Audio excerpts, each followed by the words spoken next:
بقى عشان دي قضيه مهمه جدا ولازم الشعب المصري يفهم كل حاجه. عارف كم واحده هنا بتحاجز بتدعي عليك؟ عارف كم واحده هنا موجوده بتدعي عليك؟ اللي فيهم حامل هي بالسابع، واللي فيهم حامل في الثاني، واللي مظلومه فعلا، واللي بريئه. عارف كم واحده معاها بيبي اهي؟ عارف كم واحده بتدعي عليك يا عليك يوم جمعه؟ غدا هو مش اللي في السابع واللي في الثالث دول مش متجوزين يا غدا؟ نعم.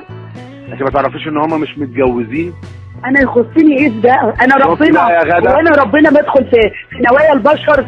واحده كتبت كتابها النهارده في الاسم حضرتك عشان ربنا رب قلوب.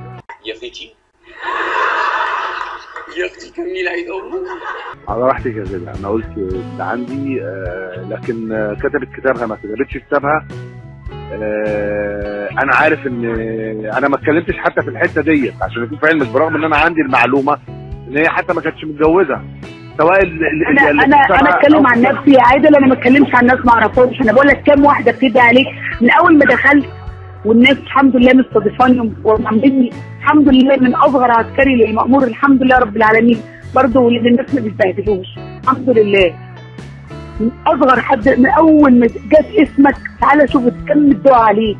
انت بتنام مستريح بالليل؟ الحمد لله. انا مش قادره، انا مش فاهماك والله، ما فاهماك يا حنين. تعالى لي يا ابو صدر واسع.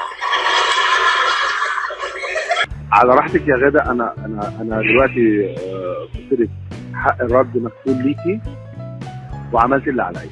هرد بالقانون وبربنا الحمد لله. يا انت كريم يا رب. اكيد كلنا تحت ربنا، يعني مش محتاجه ربنا اقوى من الجميع يا عادل، ربنا اقوى من الجميع. انا مش ربنا قوه خارقه، يعني انا مش قوه خارقه.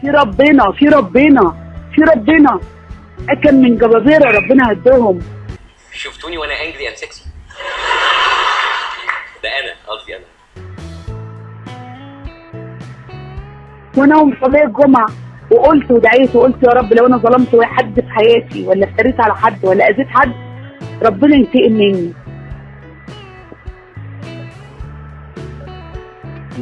طيب خلاص، انت لك الحريه وانا عملت اللي عليا مهنيا ان انت تردي، وانت اللي رفضتي يا غدا.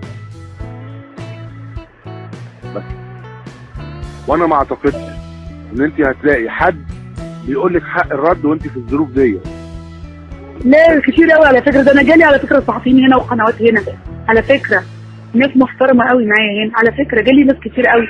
بس انا مستنيه لما ابقى براءه عشان اعرف ارد بقى بقلب اعرف ارد وانا قويه. وانا شخصيا والمؤسسه اللي بشتغل فيها تحت امرك في اي وقت ماشي، ونتمنى ان انت تطلعي براءه لان احنا ما بنتمناش الشر لحد.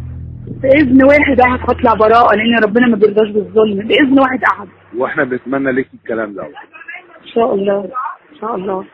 اطلع اقول مين اللي فاق لي القضيه، حسبي الله ونعم الوكيل. وغدا موجوده على الرف من زمان، هم عارفينها كويس. كل المطلوب حضرتك ان هم يلهوا الناس في كام قصه وحدوته من دول وشويه اثاره على متعه على تشويق. ميدو ومرتضى جزمه العكش اديب، ولان البلاوي سودا وكتير فكان لازم تيجي حاجه كبيره. وقضيه اداب بقى الفنانه معروفه وشقق وبتاع، عارفين انتوا ده مخرج سحري بيستخدم في هذه البلاد كتير. وغدا موجوده على الرف من زمان، هم عارفينها كويس. حسبي الله ونعم الوكيل. هم عارفينها كويس بلا اي اهانه، مفيش اي حاجه يعني، حفظ الاحترام للجميع. المعطيات بتقول كده، وعندهم 1000 نموذج لو عايزين يعملوا فرقعه. حصل ده مع عايده رياض قبل 25 سنه، وحصل قبليها مع ميم شكيب، وبعديها مع وفاء عامر وعنبر وحنان ترك. القصه ان هم عايزين يلهوكم والسلام، ده دورهم. قضيه اداب تتحول للمحاكمه في 48 ساعه ليه؟ مختومين على قفانا؟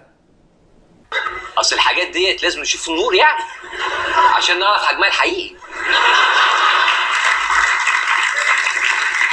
اصل ممكن بعد كده ما يكونش في حاجه اساسا.